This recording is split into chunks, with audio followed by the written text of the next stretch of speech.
Bhavarlal Jain, Padma Shri awardee, whose 83rd birth anniversary we are celebrating posthumously today on the 12th of December. He was a great, charismatic personality and enlightened entrepreneur par excellence, founder chairman of Jain Irrigation Systems Limited, now the second largest micro irrigation company in the world. He was a staunch Gandhian and philanthropist, as exemplified by his founding the Gandhi Research Foundation. And above all, he was the head of a large joint family, father of 4 sons and 8 grandchildren. His sudden death on the 25th of February 2016 constituted an unfathomable loss, not only for his family, but also for his multinational enterprise and for society in general. Respected Bhavarlal, as he was affectionately called, and this is how I shall refer to him today, Bhavarlal represented and still represents for all of us, and indeed for the many thousands of people who were fortunate enough to know him, in a most exemplary fashion, many cherished human characteristics, such as geniality, generosity, integrity, immense courage, unswerving commitment, unstinting discipline, incredible congeniality, an uncanny appreciation of and the ability to attract talent, and last but not least, an intuitive understanding for and the desire to fulfill the needs of the common people, especially of India's farmers. Through the radiation of his personality and the dividends of his incomparable life's achievements, his dynamic presence and spirit continues to inspire us to take forward his far-sighted vision so that generations to come may profit from his beneficence. I had the serendipitous good fortune to meet Bhavarlal for the first time in February 2011, a meeting which laid the foundation for a relationship of deep respect, cordiality, and commitment. In the spring of 2011, I was on vacation from my professorship at Heidelberg University, Germany, where I held the position of Department Head of History at the South Asia Institute. I was visiting Sevagram, where my father, Gita Dharampal, had resided for several decades and where he had passed away in October 2006. Bhavarlal was familiar with the historical research of my father, a beautiful tree on Indian education, Indian science and technology in the 18th century, civil disobedience, and Indian tradition, and Bharat, Chitta, Manas, and Kala. This is just a selection of his published work. So Bhavarlal was familiar with the historical research of my father, Gita Dharampal, a Gandhian intellectual and scholar. Since my father had spent the last decades of his long life in Gandhi's Sevagram ashram, his huge archive was lodged there in the library of the Gandhi Seva Sangh. As his daughter, I was concerned about preserving his legacy and wished to make the valuable historical archive comprising 30 to 40,000 documents available for the general public by getting it all digitized. Miraculously, Bhavarlal most generously offered to have this mammoth job done professionally in the digitization department of the Gandhi Research Foundation. He also invited me to supervise the digitization work.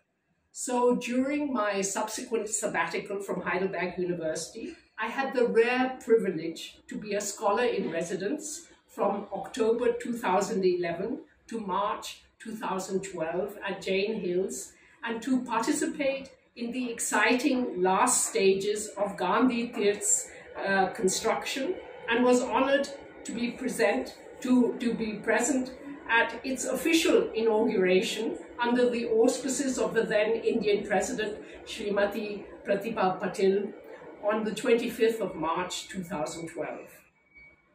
During my 6-month stay, I was treated as an honored guest of the Jain family and had the good fortune to personally experience their extraordinary hospitality and sincere friendship.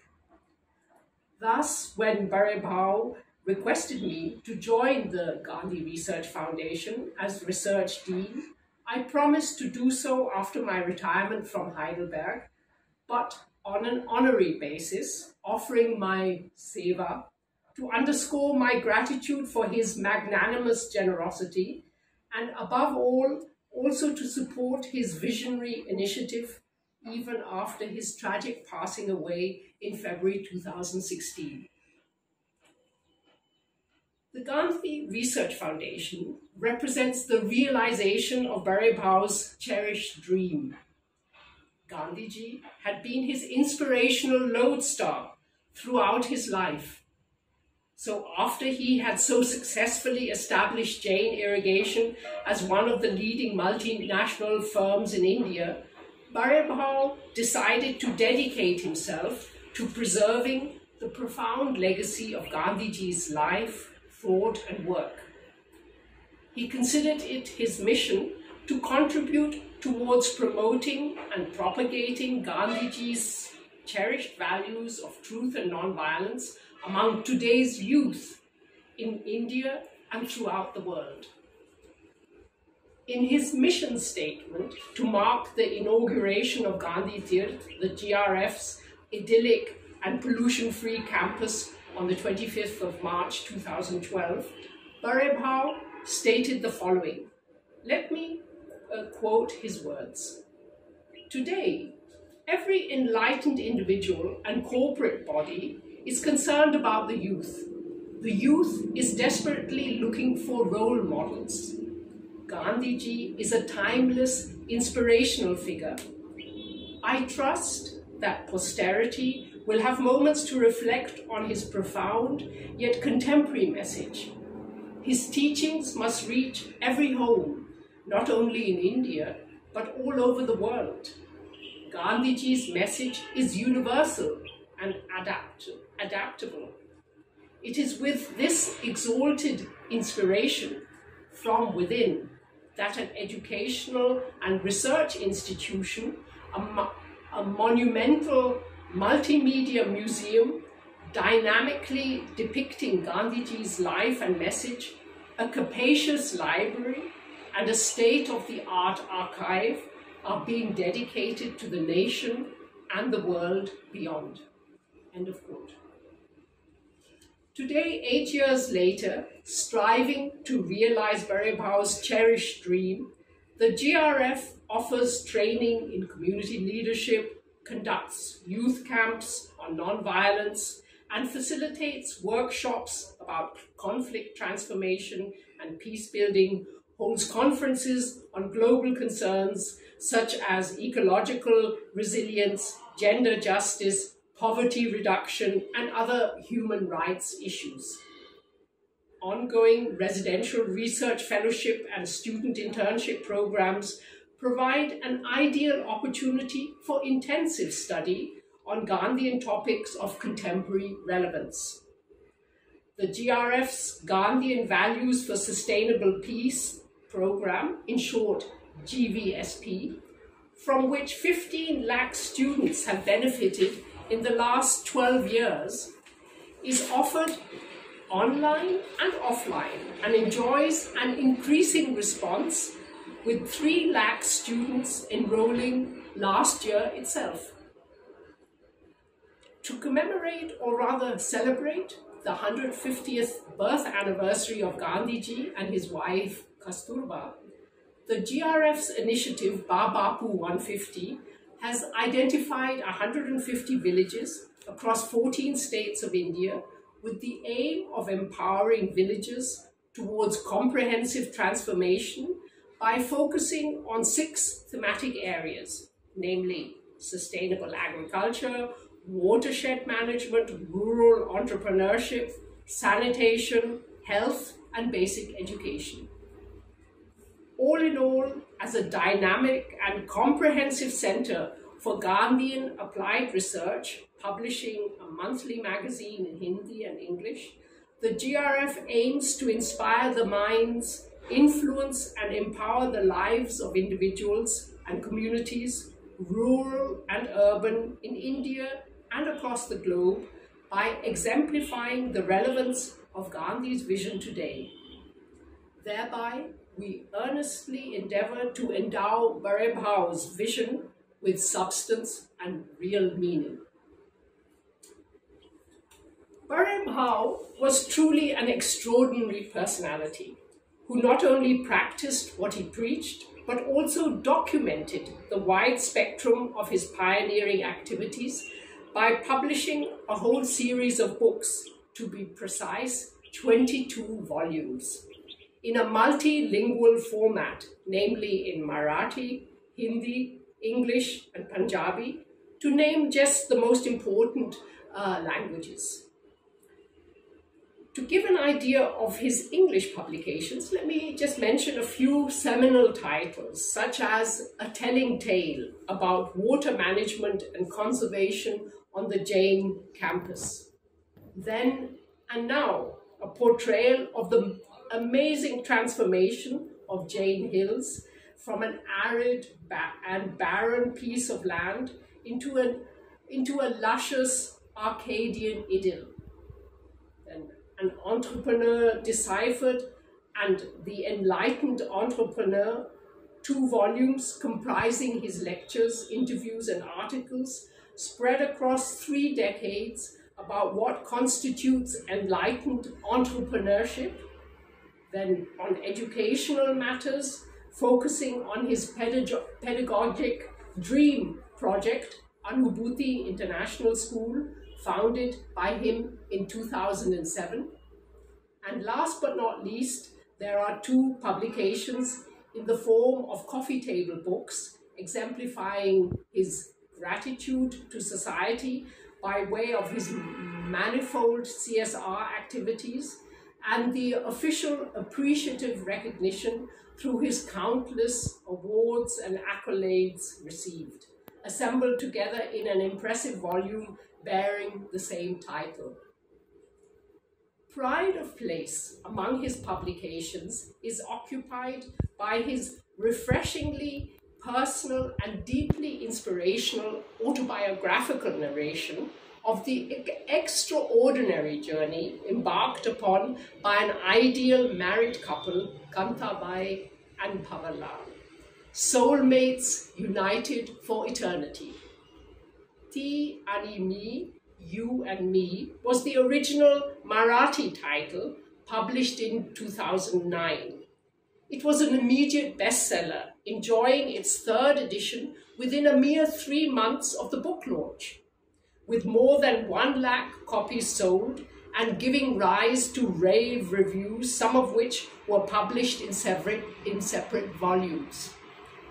Due to its instant success, Ti Ani Me was translated into Hindi and Punjabi, and then in 2014 into English, written in a most appealing style, entitled She and Me. The book's dedication states in a nutshell the quintessence of the narrative. I quote, "This is an unusual but real autobiographical heart-to-heart talk. Whichever couple likes it and decides to emulate it would live happily ever after." End of quote.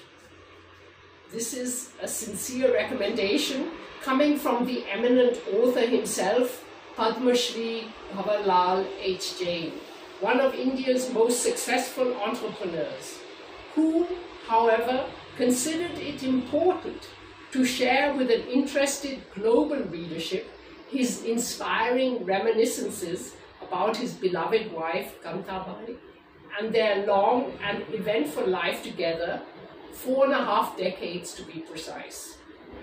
From the very beginning, the enthralled reader experiences how for Bhavarlal, the devoted husband, Kantabhai was not just a wife, but an exemplary, ideal partner and a true soulmate.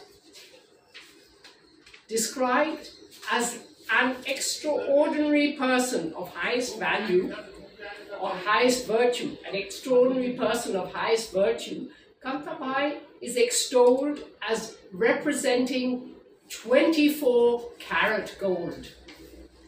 As the pages of the book unfold, we marvel at her excellent multitasking in her roles as wife, daughter-in-law, and mother of 4 sons, always fulfilling all expectations 120%. But She and Me is much more than just a superb portrait of a successful marriage. With utmost sincerity and a most endearing manner, with a focus on insightful anecdotes, Bhavarlal traces his fascinating life's journey, physically, emotionally, and spiritually sustained by his soulmate, Kantabhai. A journey from a small-time kerosene oil trader to the head of one of India's largest business conglomerates. It is also a story of a rapidly disappearing era when, in the latter decades of the 20th century, in post-independence India, large joint families were viably functioning and were considered the norm. In this socially interdependent environment, family values, traditional and cultural principles were still respected and followed. In traveling down memory lane, Bhavarlal, from the vantage point of the 21st century, also reflects nostalgically, but with a tinge of criticism, on how the transformations of post-modernity are emaciating the traditional fabric of social community living. But first and foremost, She and Me is a tribute to a remarkable lady whose deep inner strength and benevolence molded not only a family, scripting its future in golden letters, this is a quote, but also represented the inspirational sustenance for building a large business enterprise. And yet, the value of this book supersedes and rises above the story of an exemplary couple to provide invaluable insights for its readers into the existential nitty-gritty of a happy and satisfying life. I'm absolutely convinced that this most readable book could serve as an illustrative manual for a newly married couple in search of guidelines for shaping its future together. In simple words, but with translucent clarity, Bhavarlal, drawing from his own lived experience, explains to a young couple eager to receive down-to-earth advice, I quote, "A happy matrimony cannot be created without trust, faithfulness, and commitment." This amazingly true statement is complemented by another equally pertinent observation. Another quote, "Transparency is that concrete mixture which reinforces the strength of marriage's foundation," end of quote. So well phrased that Bhavarlal's practical wisdom appeals to the mindset of a modern couple. But Bhavarlal, well aware of how modern self-centered individuals insist on having their own exclusive space even when they are a married couple, since he's aware of this, he shows them how different and easy things could be, citing from his own lived experience. I quote, when she and me become we, when there remains nothing which is exclusively mine and yours, when we become an interdependent whole, we were able to move mountains. Our love and understanding made every impossible task possible. End of quote. Then, adopting a broader perspective, his attention is directed beyond the radius of the individual couple to include the wider community, to underscore the sociological and historical implications of marriage. For he states that, quote, marriage does not just signify a bond between two persons, it also heralds the continuance of the family lineage, end of quote. And quite correctly, he recognizes that marriage represents a social institution of crucial significance. Very concisely, he observes, marriage is a primary pillar of strength for any society. Moreover, to counteract the ongoing tendency in the West to partially do without marriage, Bhavarlal insists on its nodal function, its central function, not only for the family, but also politically for the nation and for the global community. His understanding is so true and so obvious. Let me just quote. A happy family starts with a strong marriage. Strong families build a strong nation and a strong world. End of quote. India, the reader is told, has excelled in highlighting not only the virtues of marriage, but also in providing fertile soil for the joint family system to flourish, an institution Bhavarlal considers to be invaluable. Without any reservation, he affirms, I quote, the joint family system teaches us the value of tolerance and collective living. And then he lucidly emphasizes that, quote, it creates an irreplaceable moral support system, end of quote. In particular, a Western reader will be positively impressed by the functional advantages of this traditional system of community living, as described in She and Me. Quote, the foundation of a joint family system is based on collective welfare and sharing and caring. End of quote. To heighten these nurturing features of the joint family, Bhavarlal portrays a contrastive scenario, namely, quote, couples in small nuclear families tend to be paranoid and disturbed. The more they try to gain material affluence and individual advancement, the more they seem to get isolated and fragmented as human beings. End of quote.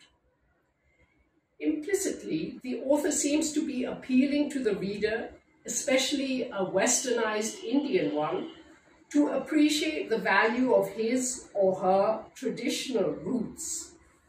Then, in line with the subject matter of She and Me, Bhavarlal sings the praises of womanhood.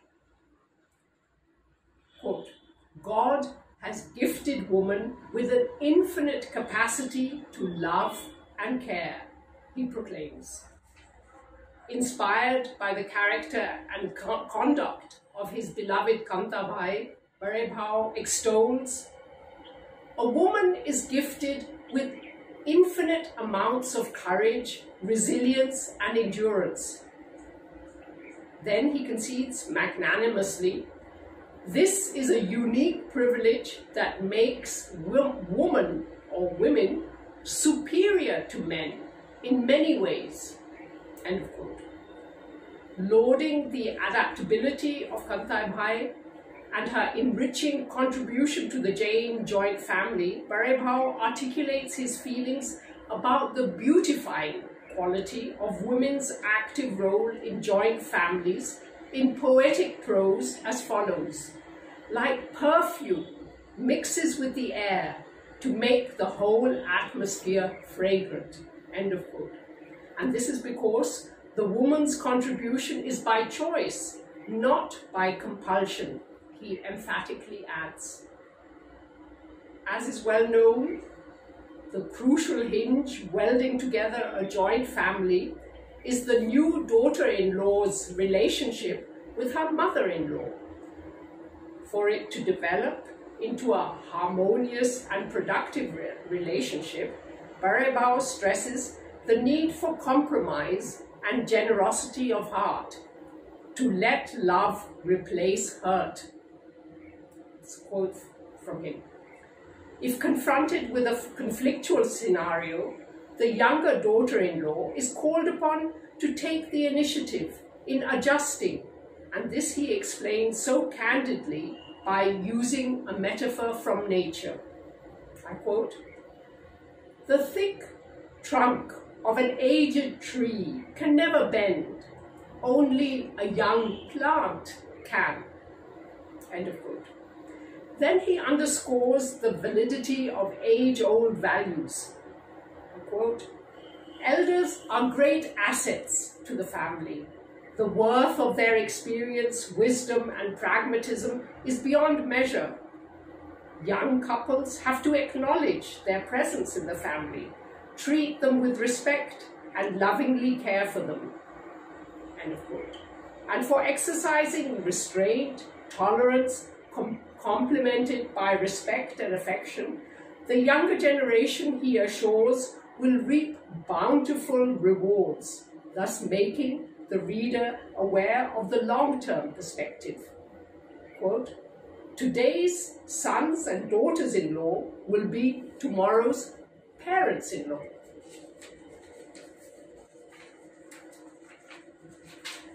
However, to dismiss any doubts in the reader's mind, lest Bhavarlal may be considered a dogmatic traditionalist, let me point out that the author asserts most forcefully that he is completely in favor of women's empowerment, but not of women's liberation.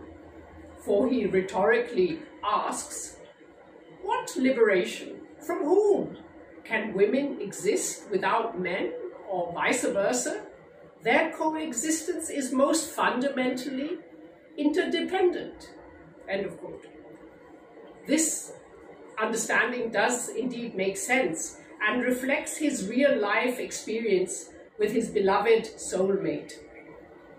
Then the author feels compelled to take a critical stand against aggressive feminist movements by whom, I quote, "man is portrayed as a cruel enemy of women, and women are being positioned as pawns in their hands." The basic assumption being that they are separable, man and woman being separable. This is very perceptive indeed of Bhavarlal.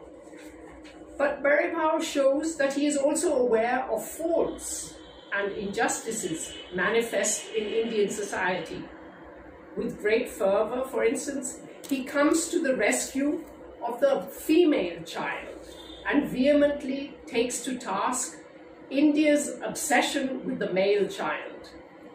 Without mincing any words, he clearly states, quote, "It is one of the most sad paradoxes of the Indian social setup that in spite of being women and mothers themselves, Indian women feel burdened, unfortunate, lesser in motherhood, and even jinxed when they give birth to a girl child." End of quote. This obsession with the male child, quote, "leads to the abortion of female fetuses," a horrific practice that the author truthfully admits is, quote, "most prevalent in the Jain community." Killing life even before it is born. What sort of Jains are we? He self-critically castigates his own community, for he is courageously intent on bringing about a radical reform to prevent the continuation of this inhuman practice. And to give strength to his cause of protecting the female child, he firmly upholds using a beautiful analogy that, I quote, "Daughters are like full moons that light up our homes and hearts alike," end of quote. In tune with his high regard for women, he stresses the need for their education. Above all, he is immensely proud that his beloved wife was the first woman to graduate in Bijapur's Marwari community. Reiterating his wife's own opinion, Bhavarlal propounds explicitly that, quote, "Education is what transforms housewives into homemakers," end of quote. And yet, as a man of the soil, he admits in clear terms that, quote, "Bookish knowledge is far inferior to practical knowledge and wisdom gained in a hands-on environment," end of quote. This understanding is also infused with a Gandhian perspective of uniting the head, heart and hands to attain a truly viable education for life. Not surprisingly, a Gandhian perspective pervaded Bhavarlal's business conduct and ethos as well, whose guidelines he summed up succinctly as follows: work instead of wealth, continuous hard work instead of possessions, responsibility instead of indulgence and opulence, end of quote. This sound advice that has reaped bountiful fruits could serve as a guideline for aspiring entrepreneurs in India and the global arena. According to Bhavarlal, an enlightened entrepreneur should not manifest greed or be in a hurry to become rich. Further, business should be conducted governed by a high degree of altruism and community feeling, for according to him, citing his own experience, quote, "Success was considered a collective achievement, and therefore its fruits were shared. We were interdependent and happy, not independent and alienated," end quote. This, in a nutshell, can be described as the key to the success of the Jain enterprise, which would serve as a model for other global conglomerates as well. Lastly, this book, in celebrating Kantabhai, the brilliant diamond at the center of the narrative, exemplifies that goodness has a divine quality that is eternal. And in like manner, Kantabhai's spirit lives on in the Jain family's sanskar and radiates beyond. To conclude, on a personal level, this book is so endearing and inspirational thanks to the amazing humility of its author, as clearly articulated in the closing sentences of his narrative. I quote, "If anybody asks, who is Bhavarlal Jain, he or she may be told, he is the man who wrote the monograph She and Me, and through that he made she come alive forever. She who symbolized the quintessence of Indian culture, he was merely her husband," end of quote. This deep humility is what defined Bhavarlal's lifestyle, as I personally was privileged to experience. To end, I would like to say the following. A more inspirational gift than this book will be hard to find. She and Me would be a most ideal gift for a young couple, for instance, as a highly symbolic wedding present, or gifted for a wedding anniversary.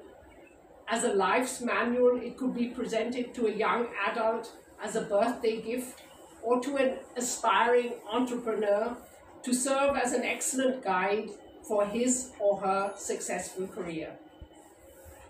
To get information, please contact Maitra Prakashan, the distributor of the book, and do recommend this very special book to friends and family. The email and mobile number of Mr. Shende is given, so I thank you, and it was a pleasure talking about Bhav, and I hope that some of my words have touched your hearts and will bring back really fond memories of your personal contact, your personal relationship with him.